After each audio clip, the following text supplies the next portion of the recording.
Hey, welcome to the Deeper Pulse. This is a one-off episode that features content that I recorded for patrons of the podcast. I have been off the main feed for a little over 3 months now. Took a little bit of a break and then began rolling out unscripted solo episodes over on Patreon as promised to supporters of the podcast. So today, a little bit of a sneak peek of what's been going on since I took a break from the main feed of the pod.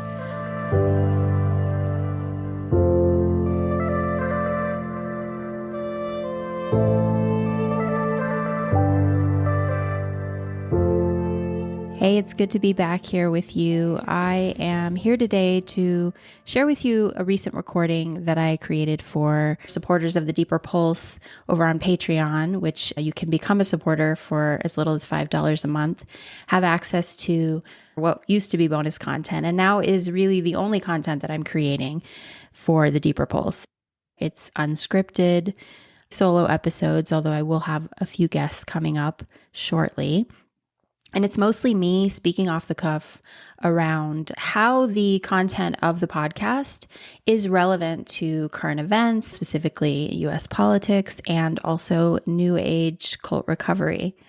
So I started dropping monthly episodes back in July, and then I've kind of picked up the pace a little bit in the last few weeks. So it's looking like about 2 episodes a month. And I'm not doing a sampler this time around because it is a little bit more labor intensive. So instead, just to give you a sense of topics that have been covered, I've spoken about the difference between dialogue and discourse as it relates to the political climate that we find ourselves in here in the US. How is it that we have created so much polarity, and what can we do to get ourselves out of it? Now, of course, I don't have answers to any of these questions, but I'm just kind of exploring the questions themselves and dipping into some research that I did when I was part of a graduate program in social impact. I also have been talking politics. I've been going there, and let it be known here on the main feed as well that I wholeheartedly endorse Kamala Harris, even as I have taken a critical look at not policies per se, but at having to make a binary choice, which to me feels like a no-brainer given the 2 options that we've been given and the ramifications of a Trump administration being, in my mind, absolutely out of the question. And so I've shared a little bit about that. I took a critical look at the DNC, spoke about some of the best and worst moments. I spoke about high arousal states. And when it comes to politics, how they can both be a really motivating and positive force, and how they can also dumb us down and keep us from thinking critically when we need to be holding our leaders to account.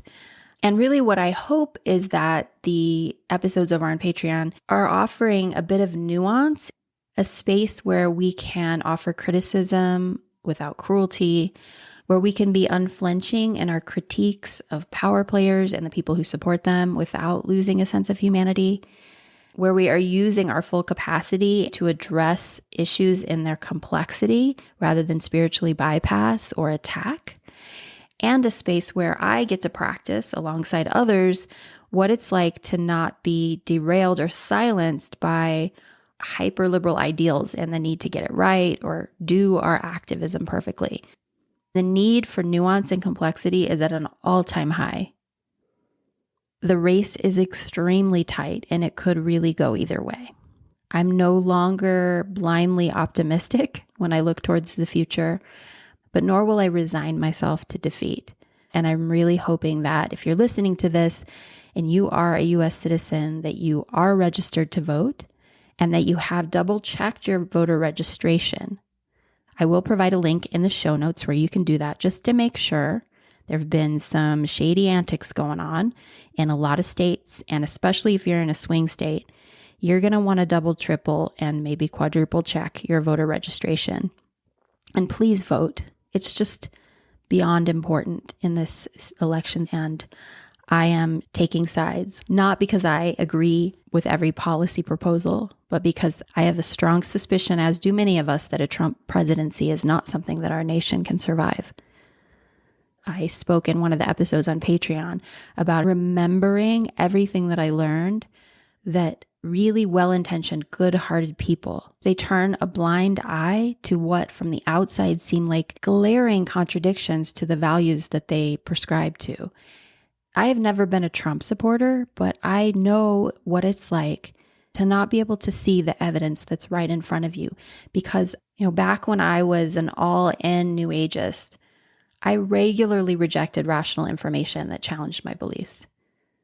I relied on thought-terminating cliches and pseudoscientific quote-unquote evidence to confirm my myopic worldview that was really blind to a lot of things. And I did this not because I was stupid or ignorant or naive. I did it because if I were to allow that high-vibe house of cards to fold in on itself, it would have felt devastating.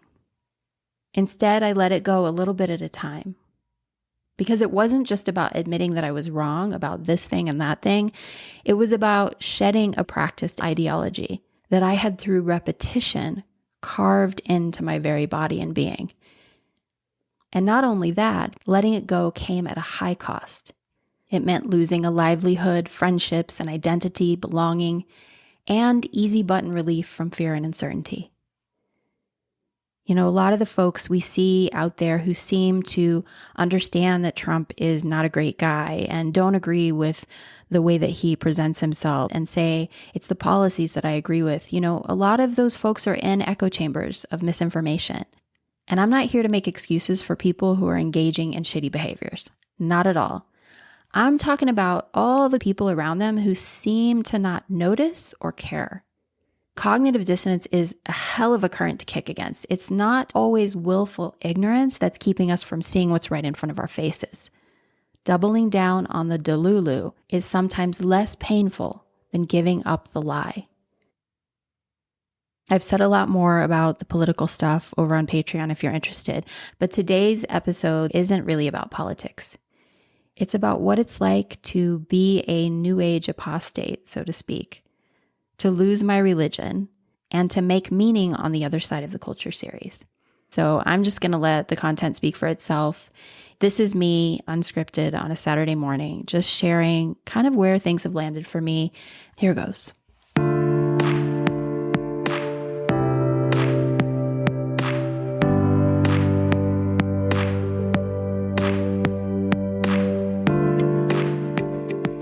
Hi, y'all. Welcome to another episode on Patreon of The Deeper Pulse. This is very impromptu. Today, I woke up, I took a walk outside, and I got back to my computer, and I sat down to make another attempt at working on the book that's supposed to come out of the Culture Series podcast. And when I say supposed to, I'm referring to the story I've been telling myself for a long time now. And when it came time to really look at the content, the task before me felt daunting. And not just that, but I think what I'm realizing this morning as I went in to once again attempt to try to work on this project that I've decidedly devoted myself to for these next few months, that something felt off about pushing that forward. And I'm still in it, I guess is what I want to say. I'm still in the process of metabolizing and integrating everything that's gone on these past few years. And this is what healing can look like. This morning on the trail, I was listening to a podcast, and they were interviewing a woman by the name of Mariel Bouquet. And Dr. Bouquet is an expert in intergenerational trauma. And I'm not going to go into all that today, but what I want to underscore is something that she said that I thought was really, really interesting and really pointed to the lead-in to where I want to go today. She was answering a question from Abby Wambach, who's one of the hosts of We Can Do Hard Things, was asking a question about bringing her own conditioning per her family around the expression of affection, bringing that conditioning and that sort of imprint into the family that she's in now with Glennon and Glennon's children and their children, being a stepmother and expressing affection and how it feels like she can feel the tension because in her family, they didn't express affection in the same ways as they do in the family she's in now. And she can feel this tension each time she sort of defies her conditioning and does differently. And the question was like, is there a point at which this is going to go away, this tension, and it's just going to become natural?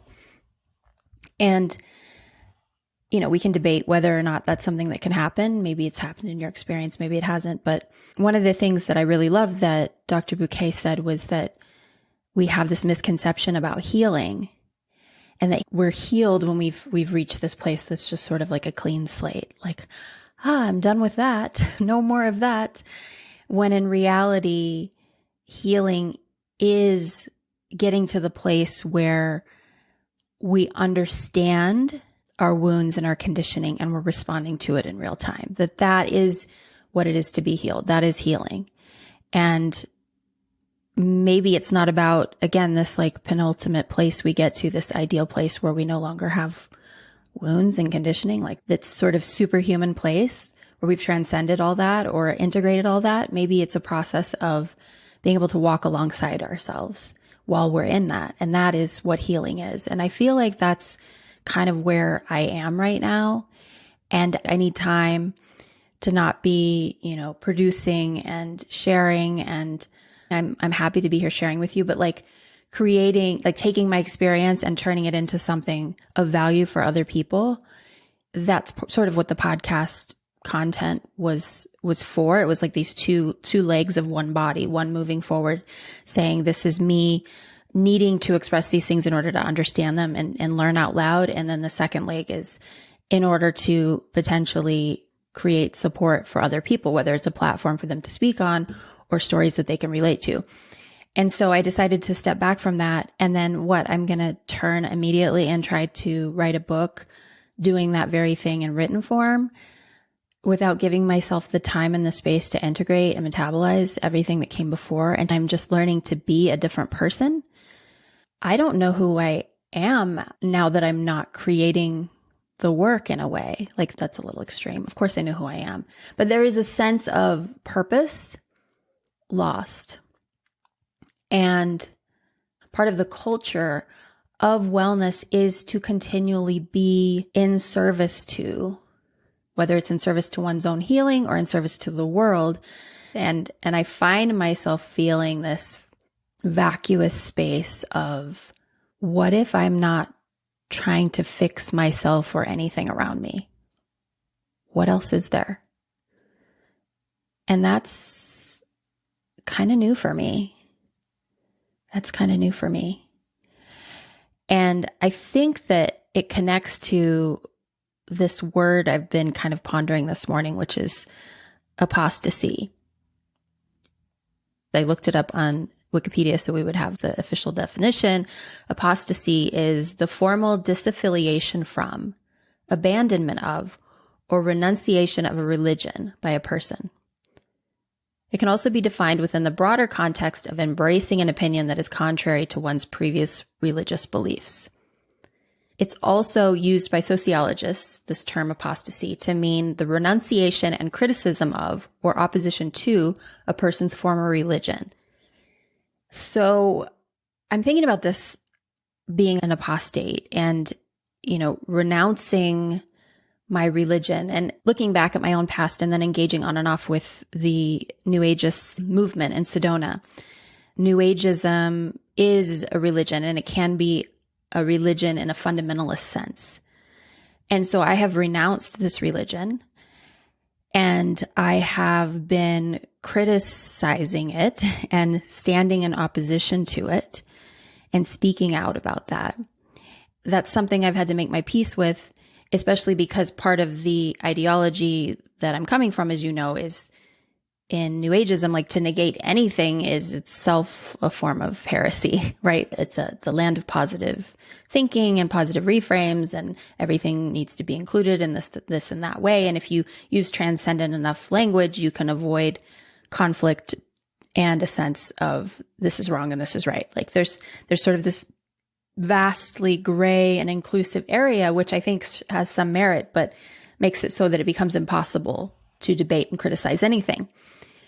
So on one hand, I've been navigating that, and I feel like I've gotten more comfortable with that. Like, I'm okay with that.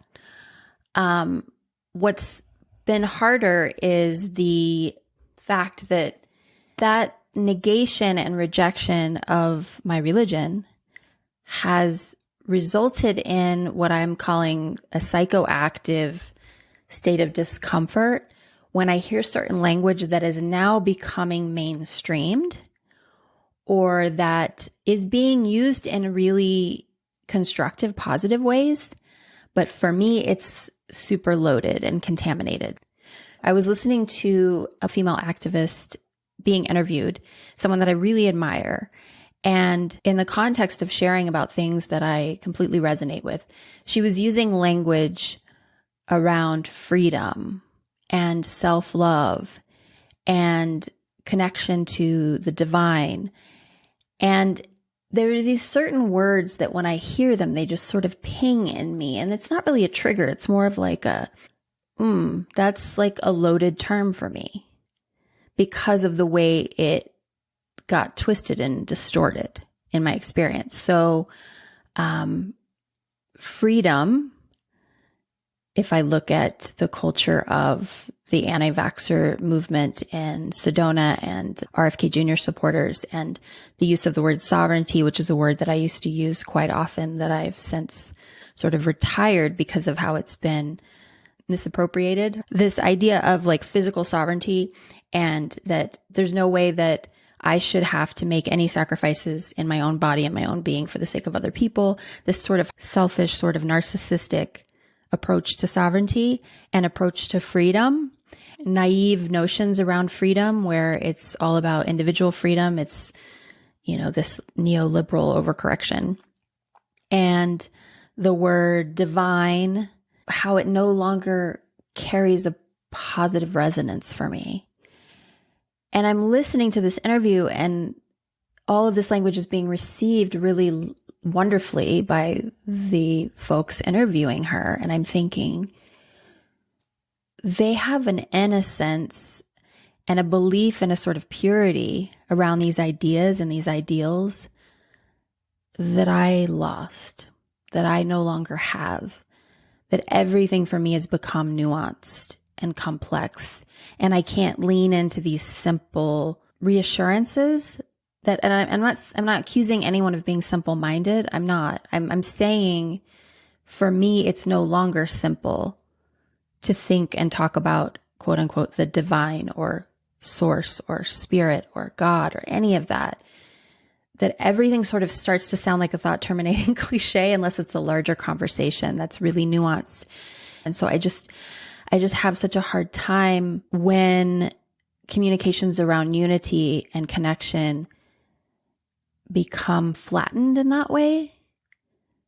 Like they lose dimension and depth when it's like, if we just all connect to the divine or this, that, and the other. And I'm not saying that's what this speaker was saying. It's just, this is what comes up for me. I'm sure if I had a long conversation with this particular activist who's using this language, we would probably land in a really similar place. It's just the way in which we use this kind of language has become its own sort of problem for me, if that makes sense, because I think it does lend itself to a sort of spiritual bypassing. Because if for somebody like me, I want to be able to connect with the social movement, and I feel connected when people share their stories and we find common humanity in our stories, even though we've had really different backgrounds and experiences, and when our values align and when we're wanting for the same things. And yeah, we understand there's a lot of different ways to get there, but we're going to come together and find ways to achieve our values together. Like all of that is so moving to me. And I feel so connected to the movements and I feel so engaged. And then somebody brings in high talk of some kind. We need to connect to the divine in ourselves or whatever. And to me, it's just another form of religion imposing itself upon something that to me doesn't have to be religious. It doesn't have to be quote unquote spiritual. Can't it be that we connect to each other without that language? And I get that people want that language and they lean into it, and that's beautiful.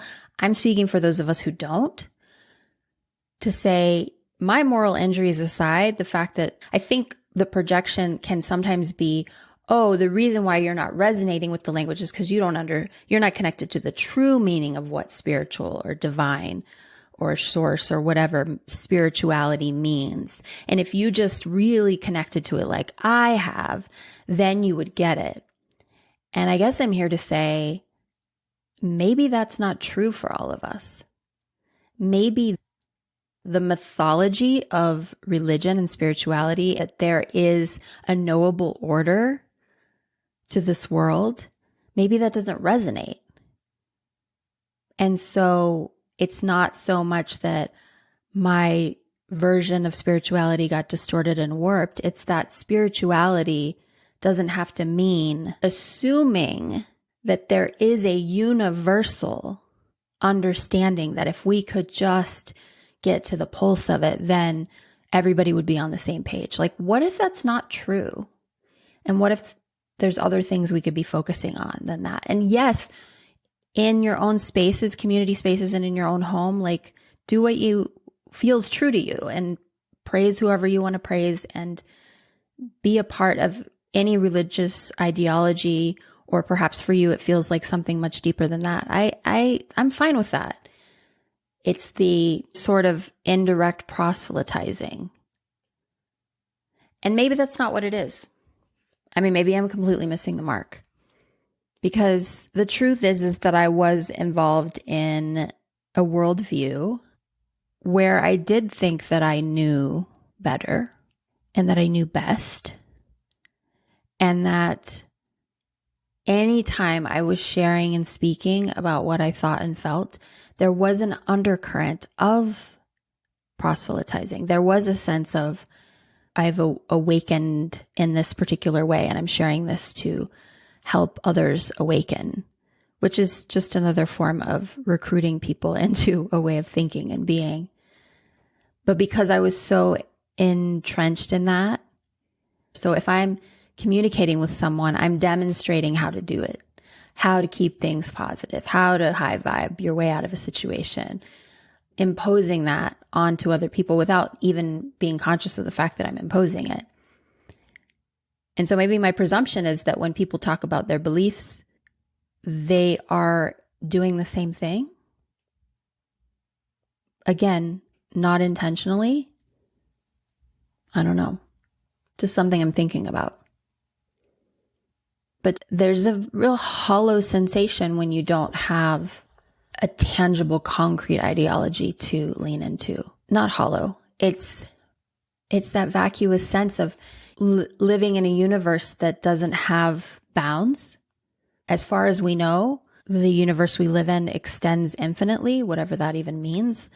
So there's no bounds. And so when we don't have our beliefs and our ideologies to create containment and containers, it can feel very vast and echoey and holy shit. We need beliefs and ideologies to tether us. And I have beliefs and ideologies, obviously, in many different things, some of which have come through in the last few episodes here in terms of my politics and whatnot.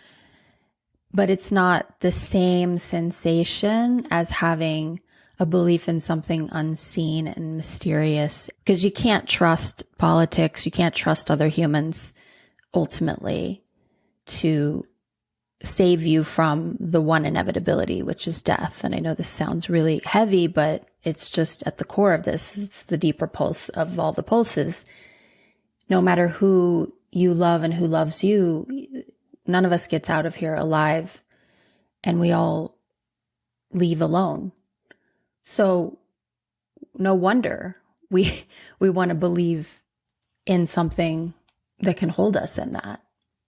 And I'm not here to say that that something doesn't exist. I'm just sharing that when you don't know what that thing might be or if it exists, it's liberating in a certain way, because I don't feel bound by certain rules of engagement in order to gain access to that particular invisible energy. But it's also really overwhelming. And finally grappling with and reckoning with my moral injuries and sharing my stories and really pulling all of that apart and then being in the stillness that follows. I'm just really feeling that innocence lost and that grief, I guess. Yeah. I came across this Audre Lorde quote that I really love. She says, "The true focus of revolutionary change is never merely the oppressive situation which we seek to escape, but that piece of the oppressor which is planted deep within each of us." I've been thinking a lot about this, and, it's something I had considered and spoke to a little bit on the podcast before of how the call's coming from inside the house. The cult leader lives in our own mind and is sort of patterning itself and mimicking the leadership that we've experienced throughout our life. And I think that that's all true. And I've also really been considering it in the context of, in this larger macro context of the systems themselves. So the oppressor isn't an individual, it's a system. It's a system of behavior. It's a system of influence. It's a system of belief. And it's a system of social consequences, like how we engage with one another and how interpersonal dynamics tend to function. In the process of really trying to figure out what's next for me, I started to look into what would it be like to teach at the collegiate level, something that I've kind of always been interested in at some point doing, and realizing that the master's degree that I have does not provide me with sufficient credentials. It's an online master's that I got during the pandemic. And as such, it's not enough to qualify me to teach in a higher education setting. So I was thinking on that, and I was like, oh, well, maybe I'll explore getting another master's degree in a program that would provide me with those credentials. And I'm here in Arizona indefinitely because we care for my mother-in-law, and there's really limited resources in terms of where I could go. And really the only college that's within a doable driving distance, it's about a little over an hour from here. And so I decided to explore their program, and I found this applied sociology program and was super stoked about it and asked for information and set up a time to go to the university on Monday of this week to sit in on some classes within the program and to figure out if it was something I wanted to do. Keeping in mind that my MO is to go all in and get super excited and attached to the idea, which I had done prior to going. So I'm thinking this is something I'm definitely going to do. This is just a technicality, just to go feel it out, right? So I went to feel it out, and turns out it wasn't an all the way yes, so it's a no. So I'm not going to do the program. But it was an interesting experience to be there. And there was a seminar that I went to where the first year graduate students were meeting with the second year graduate students. And then there was the professor there who was there to facilitate the discussion. And the idea was that these first year students who had only been enrolled into the program for 4 weeks would be able to ask the second year students questions about their experience and advice and this, that, and the other. So it was kind of an exchange back and forth. And again, the professor was facilitating it. Well, towards the end, she said to the group, there was about 20 minutes left, and she said, I'm going to leave the room so that you all can have a candid conversation and you can ask the questions that you really want to ask without me being present.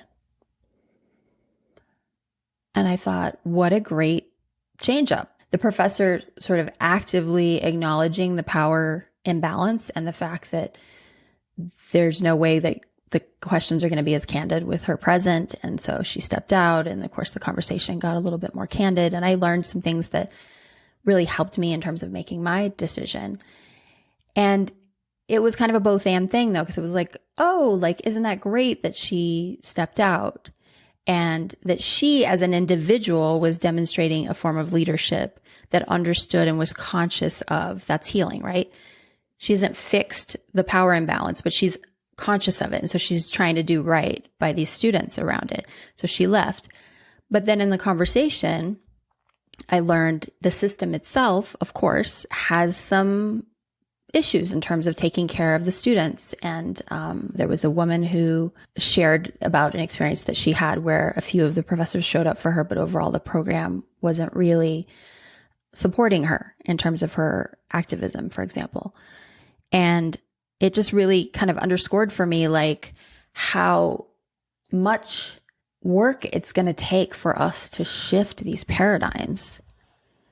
And one of the first year grad students asked the second year grad students, how do you navigate the power structure that exists within the institution itself? Like what's come up for you around the institution itself and how power functions?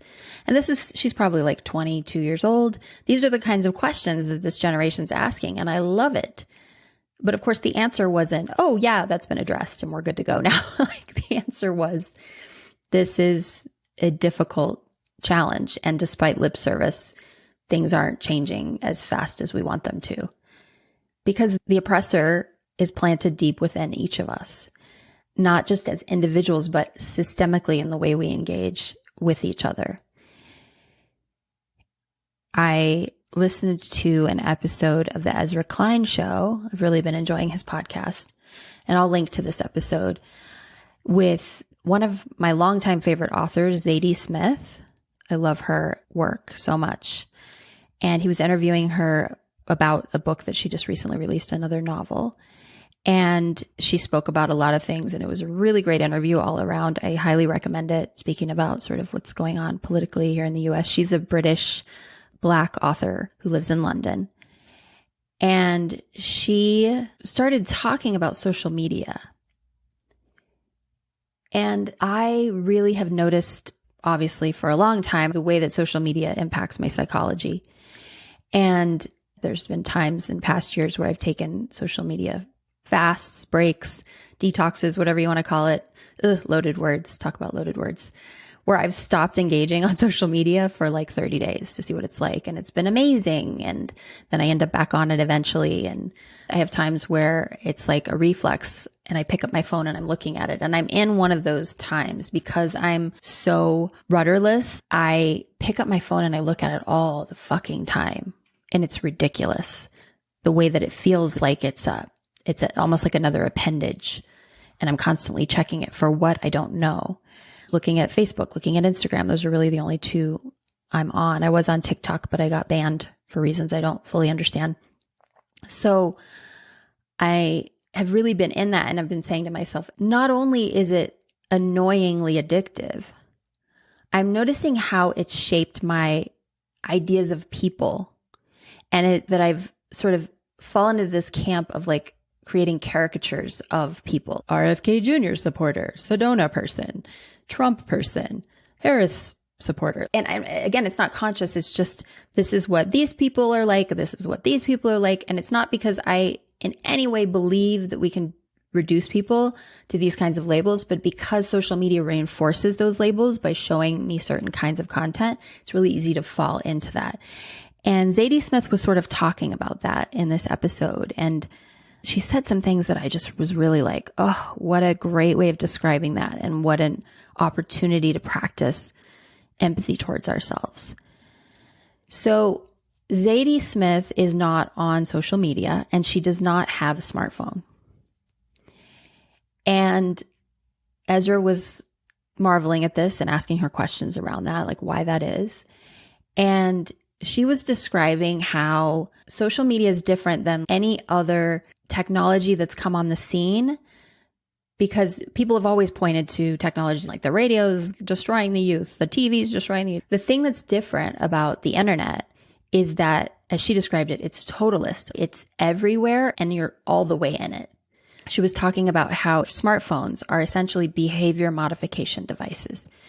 And the documentary from long ago, The Social Dilemma, talks about this in depth if you're not familiar with those kinds of discussions. But like literally the algorithms are built to encourage our engagement and to encourage us to become more simple-minded in our thinking, because the algorithms direct us into certain portals and they encourage and reward moral outrage. And she was talking about witnessing people from the outside who engage on the internet and how much compassion she has for the fact that she can have somebody in her life that she knows is a good, kind, and honest person. And then she'll learn about their behavior online. And rather than, and this is something that I'm guilty of, rather than thinking, how the hell does this person who I know to be, or I thought to be, really kind and altruistic and considerate behave like that? Maybe I don't know that person as well as I thought I did. And she was sort of making the argument that, no, this person is being manipulated into being like that. And that recognition and understanding that they're a victim of this behavior modification system gives us a sense of empathy and understanding. The system itself is sort of an indoctrinating and radicalizing system because of the way the algorithms work and because of the way it very much by design deliberately creates us and them conflicts. Sometimes I see stuff and I'm like, wow, this is really pissing me off. Why is this on my feed? That's why it's on my feed. Because I'm more likely to react and engage and crawl down that rabbit hole over and over again because of the feeling that it gives me. We get the dopamine high of the, yay, people liked my stuff. We crave that, but we also crave the activation. I don't know what the hormones are. I'm no neuroscientist, but whatever it is that happens when we feel outrage, when we feel disgust, when we feel contempt, that's also fed to us. And there was something about her describing it as a behavior modification system and me doing all this work on like cult dynamics and pushing back against these systems and calling them out and and then catching myself looking at my phone every few minutes, realizing, oh my God, I'm under the influence of this fucking piece of plastic. Wow. Like, I don't know. It seems really obvious now, but it's been really helpful. And so what I've been doing is logging off of my social media accounts. This is me healing that addiction in a way. Like, if I want to go on and look, I have to push the log on button. There's an extra step that keeps me from doing it. So I'll open it to reflexively look at it. And then I'm like, oh, wait, I'm logged off. Oh, right. I'm not looking at this. And I will be taking a complete break from it at some point. This is me easing myself into that because stopping at cold turkey completely just adds to that vacuous, echoey, terrifying feeling that I have of now what do I do with all of this space and this uncertainty? It's a bit too much for me to be off of it completely. So I'm just trying to just check it like once a day for now. And then I'll probably wean down to once every 2 or 3 days and then once a week. And then I'll take a long break from it because I think that Zadie Smith is spot on in her description of this. And the way that I sort of act like a Pavlovian dog around my social media accounts sometimes is a problem. And I'm not okay with it. And I want to change that. And I wanted to share with you one thing that she said when Ezra was asking her, how do you navigate in this world without a smartphone?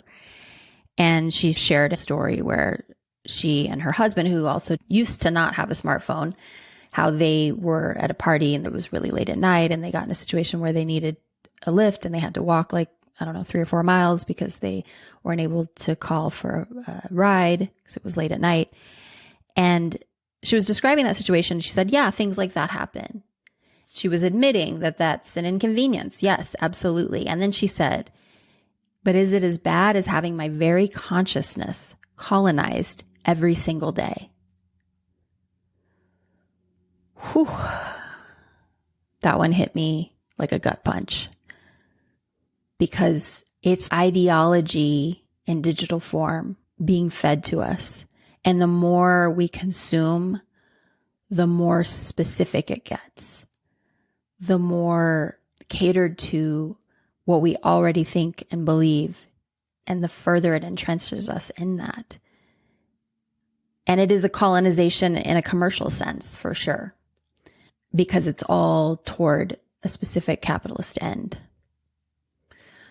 So, yeah, little lighthearted commentary on social media.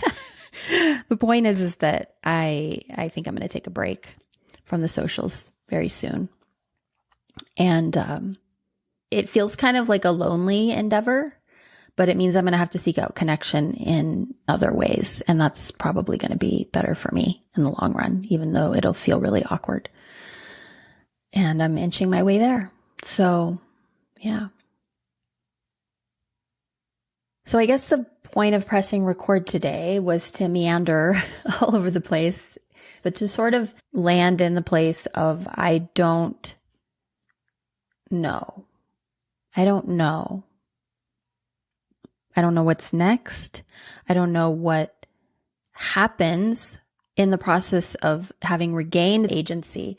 We have to figure out where to take and guide ourselves without maps that have been drawn by someone else. I'm in that. I'm also in that middle-aged space of looking back on my past and wishing that I had done certain things differently, taking inventory around my regrets and what I've learned and what it meant at the time and what it means now. And maybe there is no meaning to it. It's just a mess, and that's okay. And what am I going to do about the years that I lost, but also gained in wellness space, and now feel like I don't have a career path to forge, feeling a sense of frustration that at age 49, I do feel a sense of dependency on my partner, a situation I promised myself I would never get in, but I'm in it. And how do I save myself from dependency? Do I need to? Is that necessary? Just all the narratives that have guided my life are in question right now. And I'm sharing this in case some of you can relate out there. And I'm sharing this because I have a Patreon community that I've promised to provide content to, that I frankly don't feel like I'm in a place to give value to right now. Not because I'm devaluing myself, or I'm not trying to be self-deprecating. I'm just saying, I don't know what the hell I'm doing. So I'm just like sharing my musing and my thoughts out loud. And I'm putting it here because I told you that I would. And I wish I had something really beautifully outlined and drawn out for you, stories that I've drafted and I'm sharing, but that's just not where I'm at right now. And in the past, I just would go invisible and silent in these kinds of moments. And I'm trying something different just to see what it feels like. So thanks so much for tuning into this. Again, if you have an idea that you want to chat with me about here on Patreon or even behind the scenes, let me know. I do get very lonely doing these solo episodes because I feel a little bit stuck in my own self-awareness. And it's just so much more interesting to hear more than one perspective, isn't it? Those are my thoughts. So it's also why I have a hard time working on the book because it's just so much about me and my head, which is a very busy place, and I need company. So if you want to be a part of that, reach out. Again, you don't have to sit with me in front of the camera, which I would love for some of you to do. You can, get the fire burning behind the scenes, and I can chat about what we unearthed together. So it's an idea. I do have one conversation on the books for October, I'm hoping, with a guest that's connected to the culture series in a really intimate way that will be rolling out here. So that is going to be happening, and I'll have that on the schedule soon. So you can look forward to that. Really great interview and a story that sort of connects to a lot of what we've covered so far and takes it in a whole new direction. So look forward to sharing that with you. All right, I'm going to sign off now, and I will see you next time. Bye. Thanks for listening.